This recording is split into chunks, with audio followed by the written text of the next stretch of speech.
Hello viewers, good afternoon. Today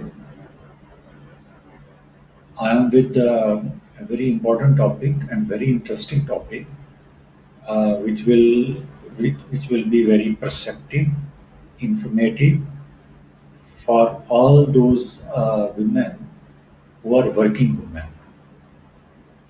who are working either in big organizations, companies, or in small businesses. This topic is going to be benefited to such women. So, uh, the topic which I'm going to discuss today with you is on sexual harassment of women at workplace. This is the topic of this topic, and we will discuss this topic in reference to the concerned law, which is contained in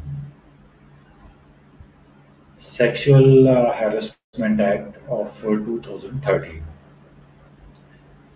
which came after the on the premise of Vishakha guidelines. Before we discuss uh, the law, I would like to give you the background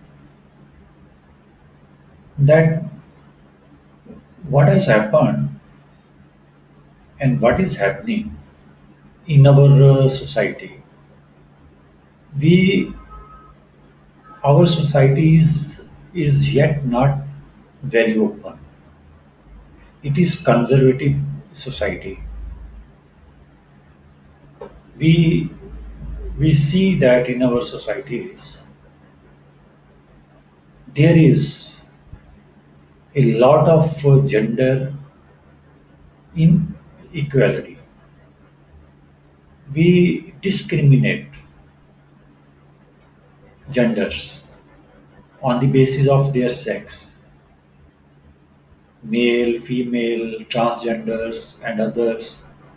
We we continue to discriminate, though the constitution is very clear, though the efforts are being made not on the part of the governments, but also the women groups, different NGOs, to bridge the gap of this inequality, gender inequality.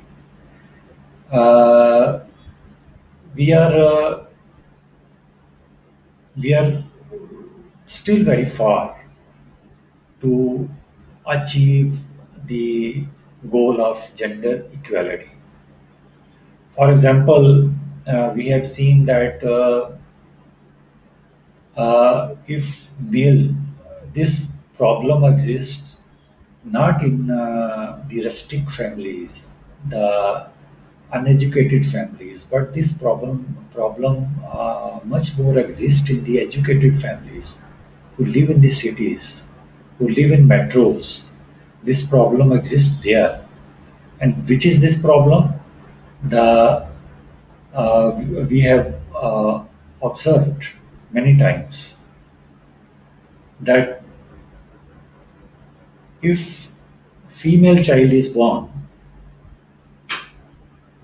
we feel very unhappy, and no reason for that. But we feel very unhappy that a female child has been born, and if male child is born, then we celebrate it. So there are various reasons for this, which still are in existence in our societies, and gradually we are trying to uh, eradicate such issues, such evils from the society. So such type of inequalities, gender inequalities, inequalities are in existence in our societies. The similar things happen when in organizations, in hospitals, in private businesses where the women works, there also they face such problems of gender inequality. So, keeping in view, before this, I will tell you one very important topic, important issue, the story which took place in 1992. There was a in Rajasthan, in small village, Rajasthan. There was a social worker in the name of Bhavani Devi. She was a social worker, and in that area, the child marriages were in existence. Frequently, the child marriages used to take place there,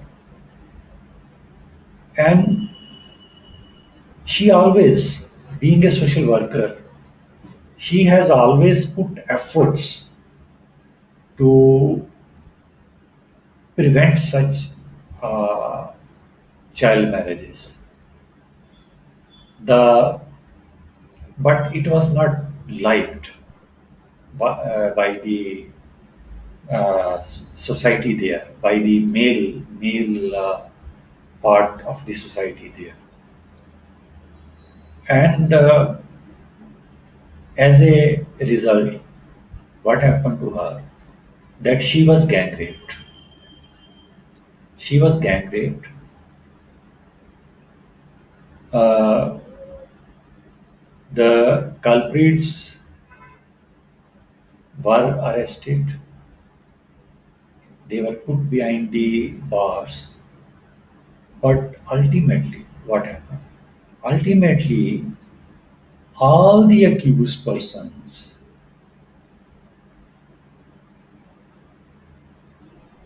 they were acquitted. They were acquitted by the court. This, because of this, the sentiments of the people, the public rose.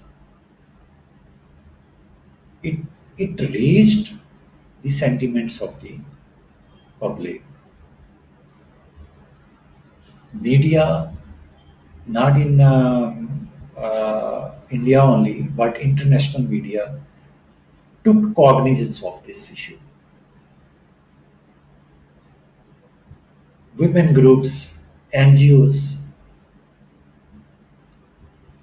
they all were raised that it is an example of gender inequality in our society. So, as a result, when these groups were raised, that there are various women groups and NGOs, they constituted a common platform. They constituted a common platform in the name of Vishaka. And a public interest litigation was filed before the Supreme Court of India.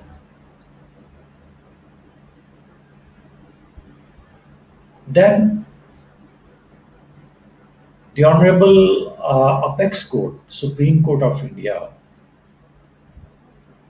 Justice Verma was there in the bench. It was an opportunity for the court to bring something new for the society. So, court took into consideration the international conventions, the norms, and found it significant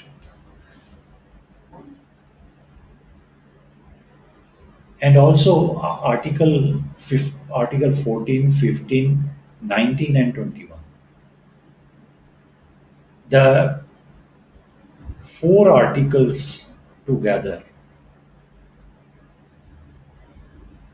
it prohibits such type of inequalities in our societies.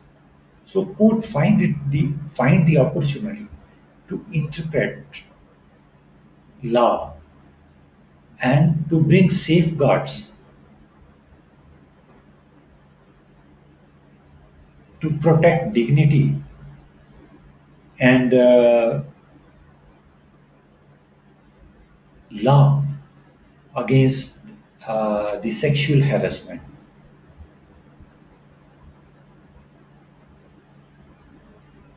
Then ultimately guidelines were laid down, which later came to be known as the Vishaka Guidelines. On the premise of that Vishaka Guidelines, which the Supreme Court laid down, the Parliament of India enacted law in the year 2013, which is called the Sexual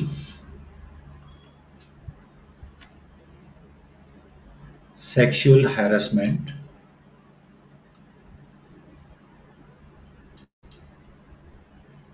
I will display that law here in the ticker. You kindly see that.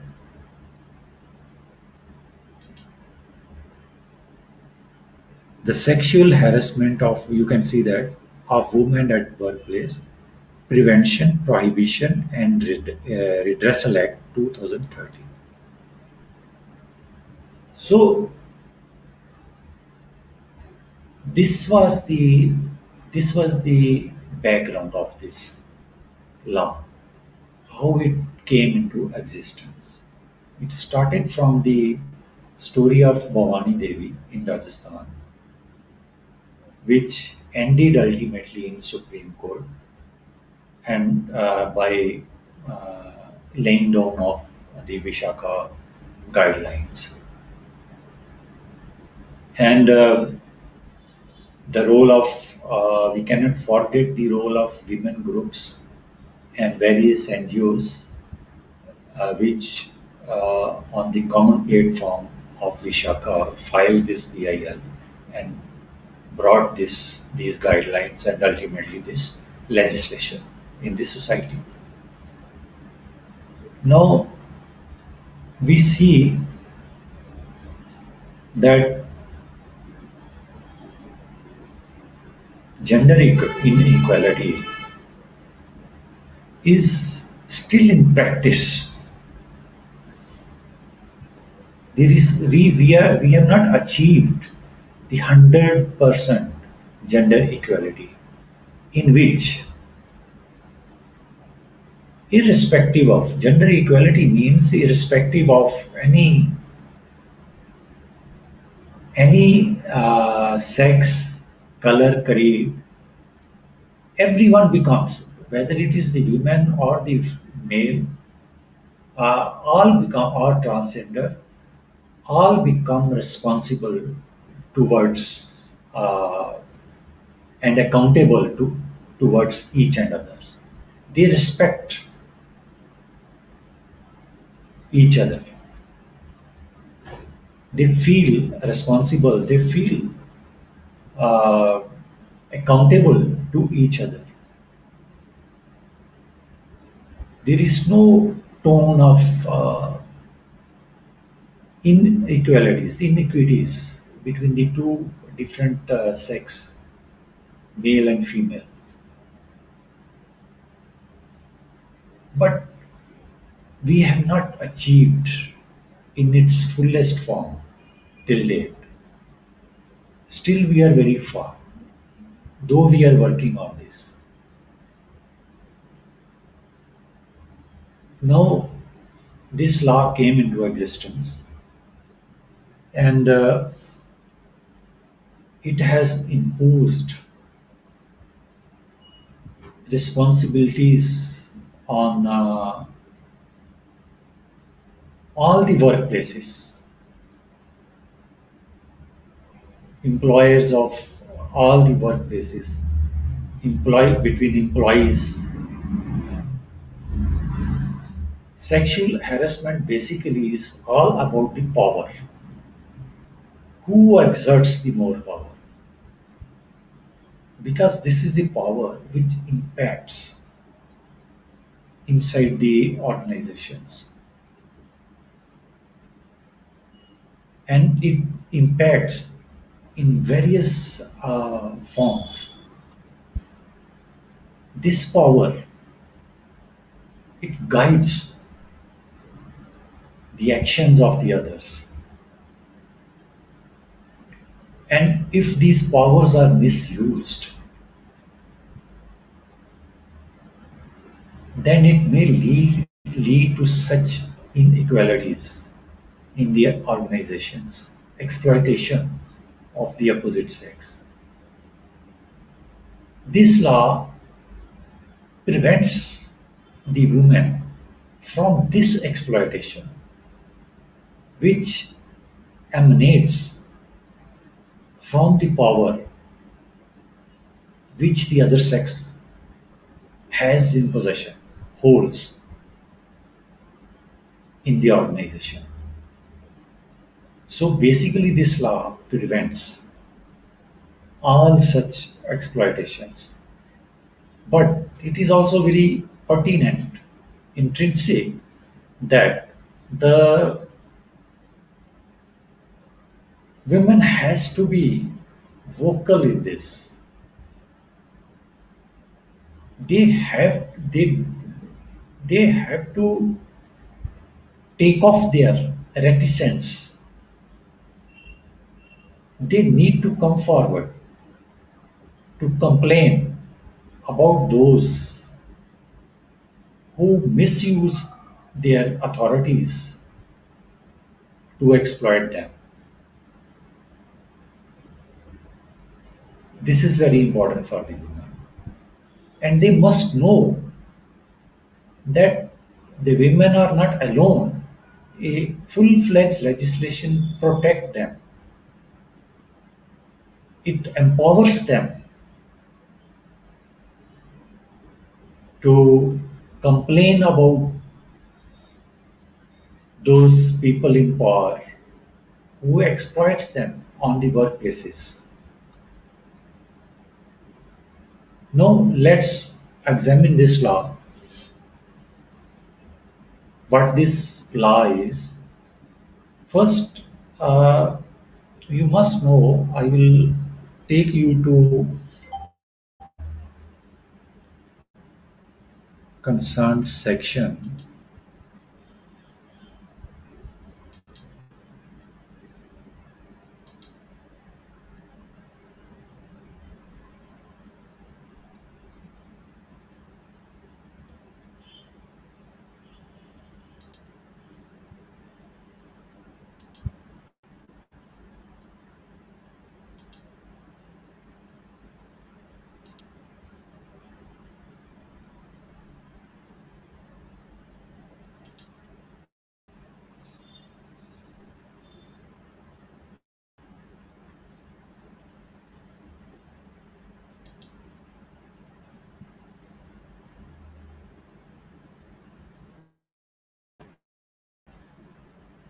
First, I will show you section 2.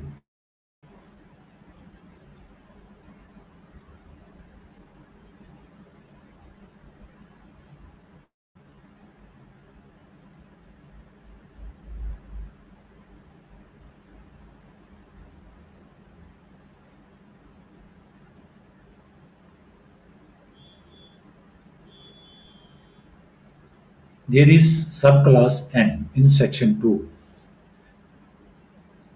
you can see on the screen. I will widen this.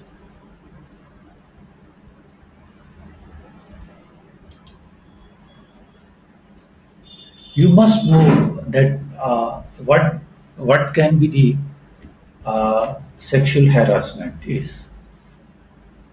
So section 2, which is the defining section of the Sexual Harassment Act, subclause then defines what is sexual harassment is.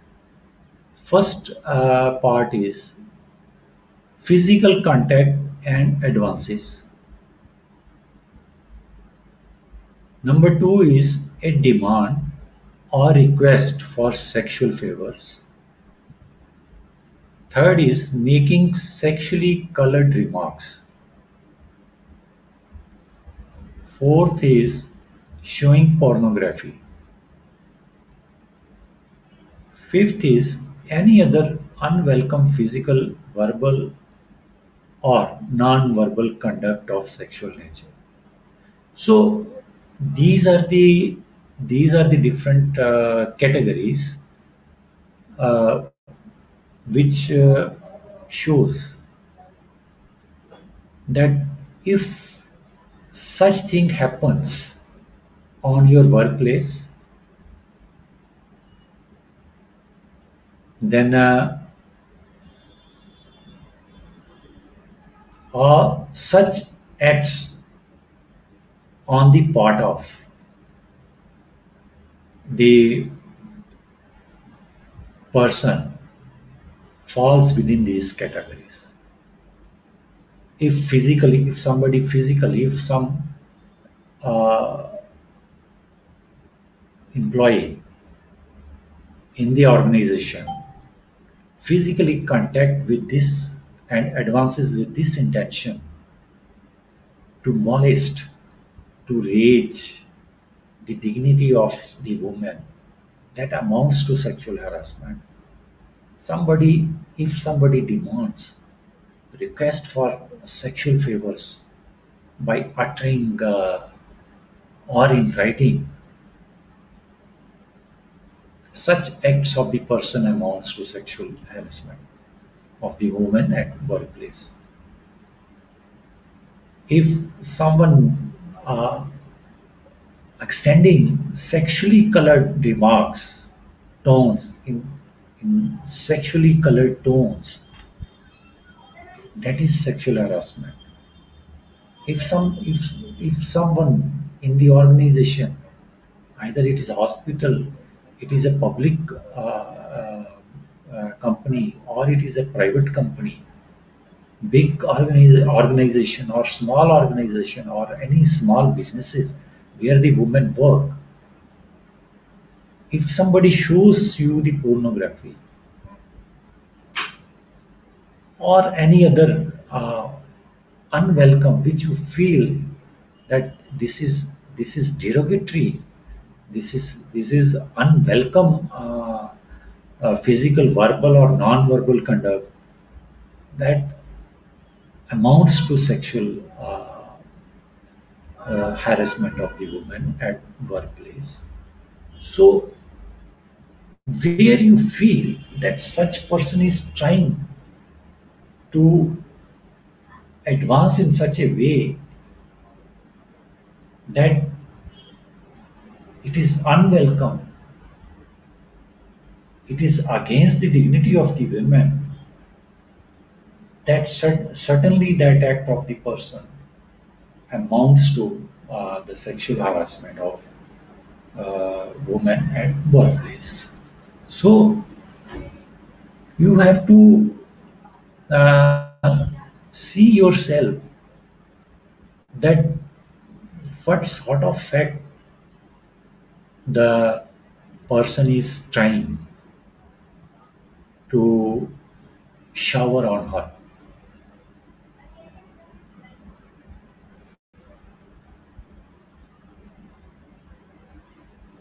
So this is this is about the sexual harassment acts of the persons in organizations.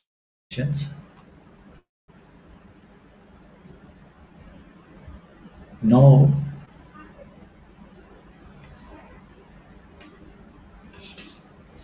next, which I want to tell you is that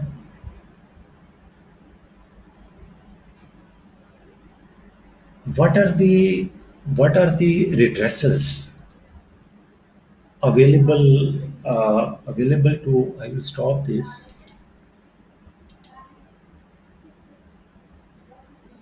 What are the redressals available to the aggrieved women under the law?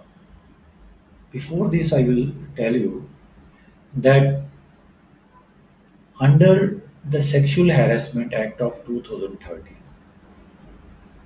it is the bounden duty of the organizations, whether it is a public organization, whether it is a hospital, whether it is private company of big company or small company, small businesses, where there the women are working. All those organizations, companies, they are within the purview of this act, and it is their bounden duty that the awareness regarding this should be displayed in their premises. This is the duty imposed by this law on the employers, the owners of the organizations, the shops, the private hospitals, the government offices, uh, and the big multinational companies. All it is the bounden duty. It's a legal duty imposed uh, by the legislation to display the awareness regarding this law in their premises and the redressals available to the aggrieved women. So, another which I want to bring into your kind information is that there are two types of committees which are constituted under the uh, under the law. These two committees are the committees where the woman can file her complaint regarding sexual harassment. One is called the internal committee. Internal committee is that committee which is constituted by the organizations. The organizations which I have just explained, like hospitals, private, government, multinational companies, uh, other companies, small businesses, they have to constitute the internal committees, complaint committees, and if any uh, women, working woman is aggrieved, then she can file the complaint before that internal committee. And say, for example, if internal committee is not constituted by such companies, offices, then what is the redressal remedy available to the aggrieved woman? The remedy then is then the other committee which is known as the local committee, local complaint committee, that is constituted by the district officer. District officer is the district magistrate of that district. Deputy commissioner, ADMs, to whom you call. So they will constitute the local committee for complaints, for filing complaints of the aggrieved. Suppose if aggrieved woman is not being redressed, then she can go straight to the local committee to file her complaint there. And then it will become mandatory for the local committee also to conduct inquiry, to follow the procedures as laid down under law. So these are the uh, redressal forums available to the aggrieved woman under the Sexual Harassment Prevention Act of 2013. But again, the problem is that if anything like that happens to any working woman, then she has to come forward. She need not to hide that. She has to come forward to complain about uh, the person who has perpetrated such act on her. Only then we can hope to bridge this gap of gender inequality in the society. If the perpetrators are being punished, and it can happen only if the women come forward when they face such a dire problem wherever they are working. They have to come forward to complain about such culprits so that they could be brought to justice. And if it happens, it will create deterrence. Otherwise, there will be no deterrence. If somebody has committed some act, illegal act, illicit act, then if he is not punished, then it will encourage the act. So it is for the woman to come forward and seek redressals under law.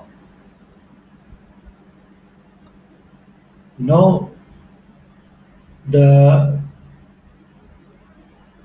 there are various uh, uh, ways under the law provided that if the action is taken, then what procedure is to be followed, what the forum will do. Conciliation is there. If conciliation is failed, then inquiry starts and police is directed to file FIR against the culprit under section 509 of Indian Penal Code. So this law has teeth, but it could be used only if women come forward. They complain about such acts of violence on them.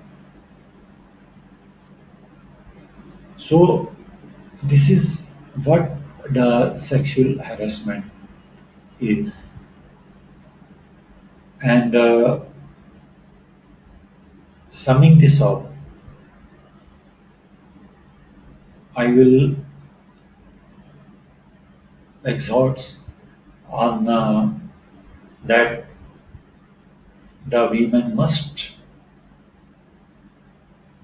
redress their grievance if they face such harassment on any workplace where they work. But one thing which I want to make clear, and I want to make the women cautious that the complaint should be genuine, it should not be malicious, it should not be filed keeping in mind the malice against the opposite sex. It must be genuine, and because if the complaint will not be genuine, then action against them can also be taken under law. There can be malicious prosecution against such women who misuse this law. With this, I will end my this episode, and hopefully it would be perceptive, informative for everyone. With this, I will end my this episode. Say goodbye. Thank you very much. Have a good day. Thanks.